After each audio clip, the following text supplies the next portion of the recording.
episode of Driven, I've got Clay Johnson. And Clay, so you're the youngest person that I've had on Driven. So, good job. So you played football since you were a young tyke, right? Yeah. So, I mean... And you always knew that was like your sport? Mm-hmm. Okay. You played football in high school, is that right? Yes. At Flower Mound High School? Mm-hmm. And what did you play? I played defensive back and receiver. So the big primary mission for us to move to Texas was the fact that it was ultimately for sports.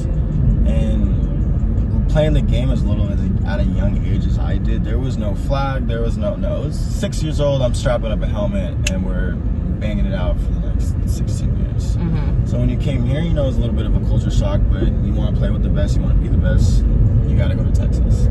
And my uncles had coaching out here, and I had some family out here already, so coming out here during the transition of Flower Mound, we came in with a goal. It was to come in, get out, and go get your school paid for it.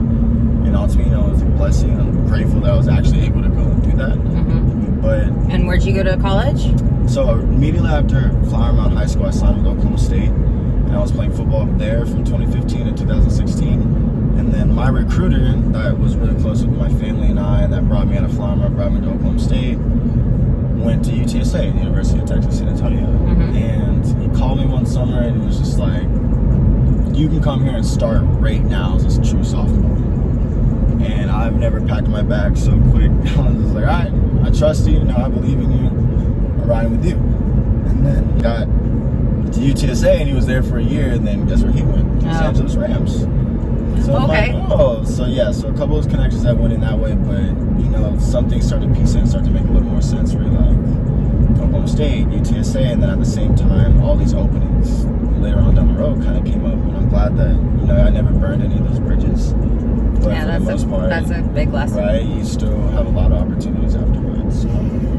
So you graduated from UTSA? Yes, ma'am. And what did you want to do? Like, did you want to go play in the NFL, or? Yeah, so I graduated during a bad year. I'm part of the COVID class, is what they.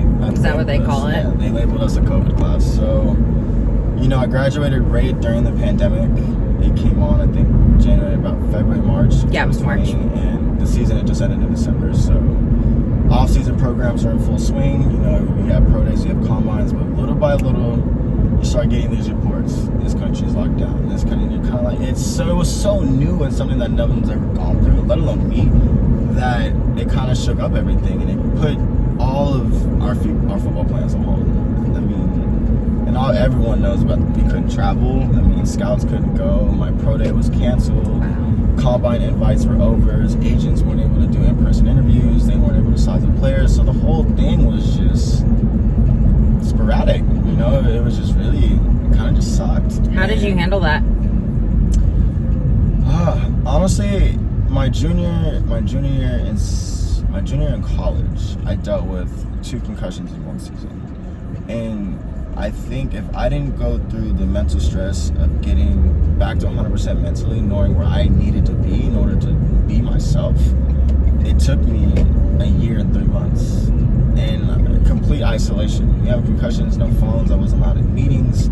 I wasn't able to go to campus. I damn near couldn't go to class for half the semester because they were just. Wow. I mean, it was so severe, and the thing going through that mental process and that challenging aspect of you'll never know when you'll feel normal. And the kids now that I coach, I'm like, you'll never feel 100% again. Like, it's just the life that we live. You will never feel that great. There's days where you feel great, and there's days where you feel bad. But if I didn't learn how to go through that and really learn how to be by myself, learn how to take things and just take things where they are. I got my dog during that time, so. All right, what kind of dog? German Shepherd. Oh, nice. His name is Zeus. It's my baby boy. Oh, Zeus. But yeah, I picked up Zeus during that time, so I mean, it was a lot of reading, it was a lot of self-care, and you gotta do things that are right for you. Okay, so let's talk about what you're doing now, your gym. Okay. Tell me about your gym, your baby. My baby. One9. Right, yeah, not Zeus. Not Zeus. But yeah, so when I came home, we had an opportunity. My trainer, who trained me coming out of high school, I was his first ever, trainee, signee, whatever you want to call it. And, we were jumping fences 2011, 2012, just to be able to get to a field, to be able to work out and train us to get to the level that we got at. So little by little, there's a lot of kids in this area that went to Oklahoma State and went to colleges around here that knew who we were. So myself, my ex-trainer, and I opened up a gym called One9 Sports Performance in Argyle. And it expanded and it grew so rapidly for the fact that we were able to bring in big name players to our gym that we knew, that are buddies of us, but someone that's 11 or 12 years old, he plays in the NFL. And we were able to grow this gym to something I never thought, you would never think it would be that big. I mean, you have a vision and you have a goal, but it took us over a year and 9 months to get to where we were. And from there, we were able to start Lionhearted Sports, which is a non-profit organization that we have basketball, football, 7-on-7. We're expanding to soccer. We want to add a baseball team, but it's a non-profit. Lionhearted Sports, we're a service to everybody else. And there's a lot of teams that we're going to practice every single day and yada, yada, yada. I'm like, look, we're not all about just winning tournaments. Our kids and our group of guys that we have, we're developing them into young men. And that's the ultimate goal, to go get your school paid for, to get a free education, to be able to... So it's more than just the physical coaching. Yeah, and it's for me, I'm real big, like we harped on a little bit, I'm big on the mental aspect of things. Take care of your body. You got to take care of your mental health, your well-being, or you will not make it. It won't last. Because high school football, it's fun in games, but starting at the collegiate level, even now, they're allowing collegiate athletes to get paid. So Alabama's quarterback hasn't taken one snap. One, making over 6 figures. Over 6 figures. He hasn't taken one snap with Alabama yet. That's insane. It's insane. And I'm all about the younger generation going to get paid. Like, bless them for the people that did pave the way.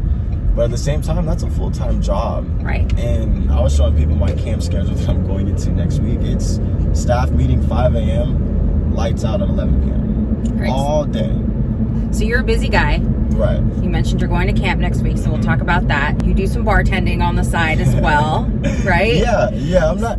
Alright, I mean, I'm more of a server. Bartending's fun, it's a little more laid back, but you kind of just learn to enjoy it. My mother was a cocktail waitress in Vegas for 30 plus years, so when she found out I was bartending, I had speed spouts and everything in my room. She's like, practice with this bottle, here's your water, here's this. Do you know your pour counts? Do you know them, Clay? And I'm like, alright, Mom. So you're at Mio Nono in Lakeside, and so you're busy doing that, but then where are you going?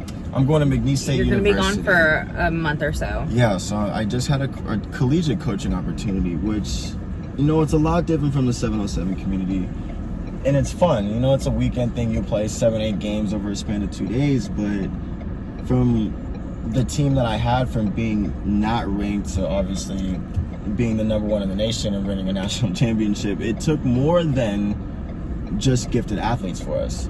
And what my kids had to learn to understand was, why is Coach Clay putting me in these positions? And I had to teach them more than a game. Big thing for me with my team was kind of like, we have the answers to the tests as long as you apply them. And it took me a minute to be able to expand and evolve my team into such an elite. I was on the defensive side, but it was such at a high level that a lot of the teams and other players that they saw were never able to comprehend that. And so you're talking about your team here? Yes. Okay. Absolutely. And you won this for what again? It's a 7-on-7. State champion? National champion. National. Sorry. This is what happens when I start talking about football. We're just gonna keep it very simple. Well, congratulations. And this was fairly recent, right? Yeah, so this was about the beginning of July. It's about 3 And it's for the 7-on-7. Yes, ma'am. Okay. I never even heard of 7-on-7. So yeah, it's kind of like, I don't know if you've heard of like AAU, like travel basketball and things like that. It's now that community is spreading into the football world. Okay. So it's select teams from kids from Guyer, from Denton, from Ennis, and then at the end of the day, you have Lionhearted Sports across your chest. You're representing something more than just, it says pride on the back. It doesn't say your last name, because it's not about you. The extra, the dancing, you're playing with something bigger than yourself. And ultimately, once my kids, kind of figured out and bought into the situation, we were able to become national champions. I'm not saying it was easy peasy at the start, but we learned lessons along the way. But the community now it's so fun, and that's all I can say. It's fun, it's legit, it's competitive, and kids are getting real offers and real opportunities based off of just natural skill sets that they wouldn't be able to showcase here. So what drives you every day to do what you do? I mean, you're busy, you've got a lot going on. What drives you? You gotta keep going. Every day you gotta have this chip on your shoulder that you're continuing to chase something. You're chasing money, or you're chasing goals. Me, I'm chasing success. You can chase money all you want, but once you get to 1,000, then you want 10. Once you get to 10, now you want 100. And that'll never stop. So if you put that same mindset to being successful in your life, you'll never stop being able to achieve success. It's almost going to be addicting. And then it comes where it's not about money. It's just, what's your impact and how is my last name going to stick in this town? Mm-hmm. I was doing some backing in here. Oh, yeah. See, I used to work valet too. That's one thing you need to realize. Driving is a skill. You can either be talented or you're not. But if you don't learn how to drive, that's on you. Well, thank you so much for your time today, Clay Johnson, Coach Clay. It was so nice getting to know more about you and hearing your passion for your coaching and your nonprofit. So a lot of things to watch with you. Yeah, there's a lot of upcoming things, man. You do want this back? Yes, I want my ring. I mean, you can wear it if you want to flaunt it. No, it's a little heavy. It looks good in the sun. It's a little heavy, yeah. But yeah, that's up to you, though. Clay, thank you so much for joining me today on Driven. I'm Angela Kreig with Dagley Insurance for all your insurance needs.